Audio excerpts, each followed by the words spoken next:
The Cleveland Browns coaching search just exploded into absolute chaos, and what's happening right now in Berea is unlike anything we've seen in recent NFL history. 9 candidates interviewed in less than 2 weeks, 6 getting called back for second interviews, and the frontrunner list includes everyone from a 30-year-old wunderkind who would become the youngest head coach in NFL history to a 60-year-old defensive mastermind who already has the locker room's vote. Jim Schwartz met with ownership yesterday for his second interview. Todd Monkin is coming back tomorrow. Mike McDaniel, Jesse Minter, Grant Udinsky, and Nate Scheelhaase are all getting called back for round 2. This isn't just a coaching search anymore. This is a full-scale organizational revolution where every decision made in the next 72 hours will determine if the Browns finally escape 25 years of quarterback hell or condemn themselves to another decade of disaster. And the craziest part, Kevin Stefanski, the man they just fired, already landed a new job with Atlanta before Cleveland could even narrow down his replacement. Hit that subscribe button right now because we're about to break down every single candidate, expose the behind-the-scenes power struggle between going young versus going experienced, and reveal why this decision might be the most important in Browns franchise history. Let's start with the absolute insanity of the timeline because it shows you just how desperate and urgent this search has become. Kevin Stefanski was fired on January 5th, exactly 2 weeks ago today. Within hours, Andrew Berry and Jimmy Haslam started conducting interviews at a breakneck pace that would make most teams dizzy. They interviewed their own defensive coordinator Jim Schwartz and offensive coordinator Tommy Rees on January 8th. They brought in Ravens offensive coordinator Todd Monkin on January 10th. They talked to Bengals OC Dan Pitcher on the 9th, Seahawks DC Aiden Durde on the 9th, Chargers DC Jesse Minter on January 16th, former Dolphins head coach Mike McDaniel on the 12th, Rams pass game coordinator Nate Scheelhaase on the 16th, and Jacksonville offensive coordinator Grant Udinsky on Saturday the 17th. 9 interviews in 12 days. That's not methodical, that's frantic. And now we're in round 2, where the real decisions get made. According to ESPN's Adam Schefter and multiple reports, 6 candidates are getting called back for in-person second interviews. Jim Schwartz met with ownership yesterday, Monday the 19th. Todd Monkin is scheduled for tomorrow, Tuesday the 20th. Mike McDaniel, Jesse Minter, Grant Udinsky, and Nate Scheelhaase are all being scheduled for follow-ups as well. That means 3 candidates got eliminated. Tommy Rees, Dan Pitcher, and Aiden Durde are apparently out of the running, though Durde's Seahawks are still alive in the playoffs, which complicates his availability. But here's what absolutely nobody saw coming. The Browns are genuinely considering hiring a 30-year-old first-time offensive coordinator who just turned 30 last week and would obliterate Sean McVay's record as the youngest head coach in NFL history. Grant Udinsky interviewed remotely on Saturday, and according to multiple sources, he absolutely blew them away. The interview reportedly lasted 3 hours, and by Sunday morning, the Browns had already requested a second in-person interview.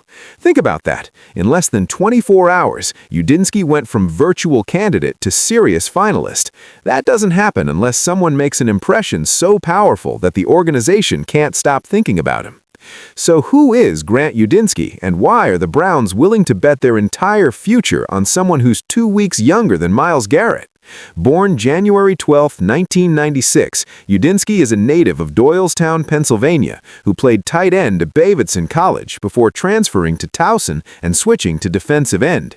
He finished his playing career in 2018 and immediately tried to break into coaching as a graduate assistant at Baylor in 2019. But here's where his story gets absolutely wild. When he first arrived at Baylor trying to land that graduate assistant job, he had nowhere to live. So Grant Udinsky, a college graduate trying to break into coaching, slept in his car in a Walmart parking lot for a week until Baylor assistant defensive coordinator Phil Snow discovered what was happening and invited him to stay with him. From sleeping in his car to potentially running an NFL franchise in 7 years. That's the trajectory we're talking about, and it reveals everything about Udinsky's hunger, work ethic, and determination. Matt Rule was Baylor's head coach in 2019 and saw something special in this kid sleeping in parking lots to chase his dream. When Rule got hired as Carolina Panthers head coach in 2020, he brought Udinsky with him as a coaching assistant.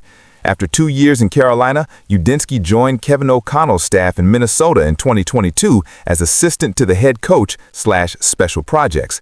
He got promoted to assistant quarterbacks coach in 2023, then assistant offensive coordinator in 2024. And this is where his reputation absolutely exploded. Udinsky was one of the key coaches responsible for Sam Darnold's incredible career revival in Minnesota this past season. Darnold went 14-3 as a starter, earned a Pro Bowl selection, threw for 4,319 yards and 35 touchdowns with a 102.5 passer rating. Vikings head coach Kevin O'Connell said something about Udinsky that's been quoted everywhere and perfectly captures why teams are so interested in him. O'Connell said, interviewing Grant was like interviewing a guy who could build a car from scratch for a job at a car wash. That's not just praise. That's O'Connell saying Udinsky's football IQ and preparation are off the charts compared to what you'd expect from someone his age. Jacksonville Jaguars head coach Liam Cohn hired Udinsky as his offensive coordinator in February 2025, and the results were immediate and dramatic. The Jaguars went from 4-13 in 2024 to 13-4 AFC champions in 2025. Their points scored skyrocketed from 311 to 474. They ranked 6th in the NFL in scoring at 27.9 points per game and 11th in total offense. Now, Cohn called the plays, not Udinsky, so you can question how much credit Udinsky deserves versus how much belongs to Cohn. But Trevor Lawrence, the Jaguars' franchise quarterback, went out of his way to praise Udinsky's impact in December. Lawrence said, and I'm quoting directly, "I've never really met anyone like him. The way he approaches the preparation process, the attention to detail, the game planning in general, the things that he thinks about, the conversations that we have throughout the whole week. It's a very, very detailed process, and it seems like we don't leave. There's no stones that are left unturned in his approach with us in the QB room." That endorsement from Lawrence matters enormously because the Browns desperately need someone who can develop quarterbacks. They've cycled through 13 different starters in the last 6 years. They have Shedeur Sanders, a 5th-round rookie who started 7 games and showed promise. They have Dylan Gabriel, a 3rd-rounder who barely played. They have Deshaun Watson on a massive contract that they can't escape. And they have the 6th overall pick in a weak quarterback draft. Whoever becomes head coach has to solve that quarterback chaos. And if Udinsky develops Sam Darnold into a Pro Bowler and help Trevor Lawrence take another step forward, maybe he can figure out Cleveland's mess too. But here's the massive risk that has Browns fans split down the middle. Udinsky has never been a head coach at any level, never called plays in the NFL, never managed a 53-man roster through a 17-game season, and never dealt with the media scrutiny and organizational pressure that comes with being an NFL head coach. He'd be making the jump from first-year coordinator to head coach, skipping multiple rungs on the ladder that most coaches spend decades climbing. Sean McVay was 30 years and 353 days when the Rams hired him, and McVay had been calling plays as Washington's offensive coordinator for 3 years before that. Udinsky just turned 30 last week and never called a play in his life as a coordinator. If Cleveland hires him, they're betting everything on raw intelligence, preparation, leadership potential, and the belief that his quarterback development skills will translate to being a CEO-level head coach. The alternative is going with experience, and that's where Jim Schwartz enters the conversation as the complete opposite of Udinsky in every way imaginable. Schwartz is 59 years old, has been coaching in the NFL since 1993, served as Detroit Lions head coach from 2009 to 2013, and has spent the last 3 years building Cleveland's defense into the best unit in football. Since Schwartz arrived in 2023, the Browns' defense ranks first in the NFL in total yards allowed, first in passing yards allowed, first in first downs allowed, first in third down conversion defense, first in fourth down conversion defense, and first in tackles for loss. They're third in sacks. That's not just good, that's historically dominant.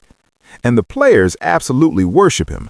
Pro Bowl cornerback Denzel Ward publicly endorsed Schwartz for the head coaching job at the end of last season, saying he has tremendous love and respect for him and would highly recommend him. Browns insider Tony Grossi reported that key players' voices are being heard in this search, which strongly suggests Schwartz has locker room support that can't be ignored. If Myles Garrett, the franchise's superstar defensive end, is pushing for Schwartz behind the scenes, that carries massive weight with ownership. Schwartz had his second interview yesterday, and the meeting reportedly went well. The question, if he gets the job, is simple. Who does he hire to run the offense that ranked 31st in scoring last year? Schwartz is a defensive guy through and through. He'd need an offensive coordinator who can completely rebuild that side of the ball, develop quarterbacks, design modern schemes, and fix all the problems that got Stefanski fired. Could he pair with someone like Nate Scheelhaase, the Rams' young pass game coordinator who's also getting a second interview? Could he bring in an established OC from outside the organization? Those are massive questions without easy answers. The concern with promoting Schwartz is twofold. First, the Browns already tried promoting from within when they made Freddie Kitchens head coach in 2019, and it was an absolute disaster that set the franchise back years. Second, Schwartz's head coaching record in Detroit was 29-51 with one playoff appearance. Yes, those Lions teams were horrible when he inherited them, but a losing record is a losing record, and some people question whether Schwartz has evolved enough since then to succeed as a modern NFL head coach. Then there's Todd Monkin, the 59-year-old Ravens offensive coordinator who's coming back for a second interview tomorrow. Monken is fascinating because he actually worked in Cleveland before. He was the Browns' offensive coordinator under Freddie Kitchens in 2019 for one season, before leaving for Georgia when Kitchens got fired. After 2 years helping the Bulldogs win back-to-back national championships, Monken joined John Harbaugh's staff in Baltimore in 2023 and immediately turned the Ravens' offense into a juggernaut. They ranked first in red zone touchdown percentage, first in rushing, and second in scoring in Monken's first 2 seasons. He helped make Lamar Jackson even more dangerous by designing schemes that maximize Jackson's unique skill set.